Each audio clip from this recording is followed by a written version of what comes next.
19일 방송된 MBC 일일 드라마 태양을 삼킨 여자 52에는 극적인 사건들이 연이어 펼쳐지며 시청자들을 긴장감 속으로 몰아넣었다. 무엇보다 백설이가 끝내 김선재의 비밀 장부를 손에 넣는 장면은 앞으로의 전개를 예고하는 결정적인 포인트였다. 이날 방송의 시작은 김선재의 광기 어린 선택에서 비롯됐다. 그는 주연아의 가방 속에 비밀 장부가 들어있다고 확신했고 주저없이 차를 몰아 그녀를 향해 돌진했다. 충격으로 잠시 정신을 잃은 주연아는 쓰러졌지만 다행히 큰 부상은 없었다. 김선재는 곧장 그녀의 가방을 뒤졌으나 기대와 달리 장부는 보이지 않았다. 그 순간 달려온 백설이는 병원으로 가자고 했지만 주연아는 괜찮다며 완강히 버텼다. 그리고는 은밀히 귀띔했다. 장부는 빼앗기지 않았어. 혹시 몰라서 미리 다른 곳에 숨겨놨거든. 그녀가 말한 숨겨진 장소는 다름 아닌 민세리의 방이었다. 이 사실을 모른 채 김선재는 다음날 또 다른 계획을 꾸몄다. 그는 민두식을 찾아가 지금부터 무슨 이야기를 하더라도 믿어달라며 중대한 폭로를 예고했다. 사실상 백설이의 진짜 정체를 밝히려는 순간이었다. 그러나 불길한 문자 한 통이 그의 휴대전화로 날아들었다. 민두식의 비자금 장부 실체가 드러나면 당신이 꾸며낸 가짜 장부도 세상에 알려질 것이다. 이 협박 메시지의 주인공은 백설이었다. 순간 김선재는 모든 계획을 접을 수밖에 없었다. 만약 이중 장부의 존재가 드러나면 자신 또한 치명상을 입게 되기 때문이었다. 그는 곧장 백설이를 찾아가 분노를 터뜨렸다. 내가 감히 날 협박해? 라며 목소리를 높였지만 백설이는 눈 하나 깜짝하지 않았다. 회장님이 당신이 가짜 장부로 농락했다는 사실을 알면 어떻게 될까? 우리 둘 다 서로의 목줄을 쥐고 있는 거야. 두 사람 사이의 기묘한 동맹이자 위태로운 관계가 그대로 드러나는 장면이었다. 한편 민경채는 김선재가 결국 아무 말도 하지 못한 사실을 알고 분노했다. 그녀는 나한테 뭔가 숨기는 거 아니냐며 다그쳤지만 김선재는 저도 그 여자가 원수 같아요 라며 애써 둘러댔다. 하지만 속내는 복잡하기만 했다. 백설이는 장부를 찾기 위해 직접 행동에 나섰다. 민세리에게 연락해 오랜만에 얼굴을 보겠다며 집을 찾은 것이다. 그녀의 갑작스러운 방문을 유심히 지켜보던 김선재는 의심을 품고 뒤를 쫓았다.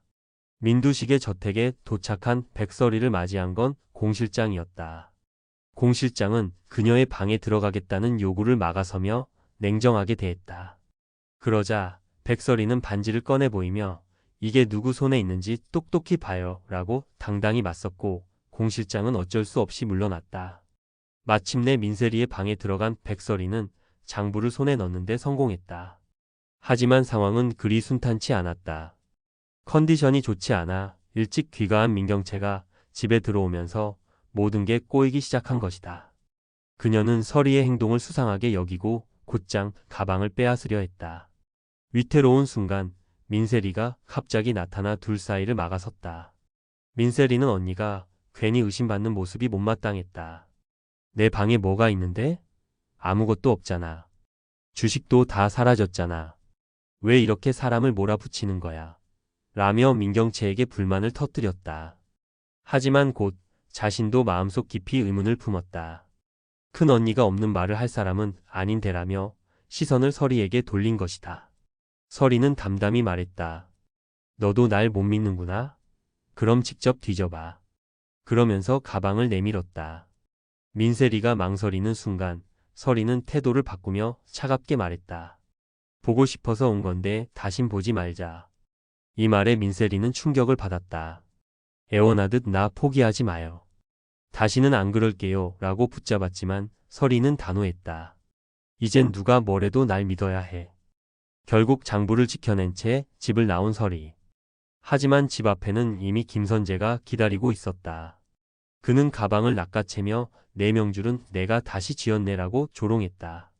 절체절명의 순간 마침 민두식이 도착했다. 서리는 잽싸게 그의 이름을 부르며 자연스럽게 가방을 되찾았고 태연하게 그와 함께 집 안으로 들어갔다. 김선재는 속수무책으로 뒤를 지켜볼 수밖에 없었다. 이후 서리는 민두식의 옷을 직접 챙겨주며 마치 안주인처럼 행동했고 공 실장의 따가운 시선을 아랑곳하지 않았다. 반면 민경채는 점점 분노를 쌓아갔다. 결국 그녀는 기자들에게 두 사람의 관계를 흘려버렸다. 다음 날 회사 로비 기자들이 몰려들어 서리를 둘러쌌다. 민두식 회장님과 연인 사이라는데 사실입니까? 어디서 만나 어떻게 사랑을 키운 거죠? 혹시 의도적으로 접근한 건 아니에요? 꽃뱀이란 소문도 있는데요. 무차별적인 질문들이 쏟아졌다. 서리는 분노를 억누르지 못하고 거칠게 반응했는데 그 모습을 문태경이 우연히 목격하고 말았다. 이 모든 사건은 단순히 장부 하나의 문제가 아니었다. 장부는 민두식의 비자금과 김선재의 가짜 장부까지 모두 얽혀있는 말 그대로 파국의 열쇠였다. 서리가 그것을 손에 넣었다는 사실은 곧 권력의 향방을 뒤흔들 수 있다는 의미였다. 김선재는 이제 더 이상 그녀를 얕볼 수 없었고 민경채 역시 서리를 단순한 경쟁자가 아닌 치명적인 위협으로 인식하게 되었다. 한편 민세리의 마음은 여전히 흔들리고 있었다. 언니를 믿고 싶으면서도 자신이 모르는 비밀이 그 안에 숨겨져 있다는 불안감이 그녀를 괴롭혔다. 서리가 내뱉은 냉정한 말들이 머릿속을 맴돌며 쉽게 지워지지 않았다. 방송은 서리가 기자들의 포위 속에서도 꿋꿋이 버티는 모습으로 끝을 맺었다. 하지만 그녀의 앞날이 순탄치 않음을 누구보다도 시청자들은 직감할 수 있었다. 이제 비밀 장부를 둘러싼 치열한 수싸움은 더 격렬해질 것이며 민두식과 김선재 그리고 민경채까지 모두가 서로를 향해 칼끝을 겨누게 될 것이 분명했다.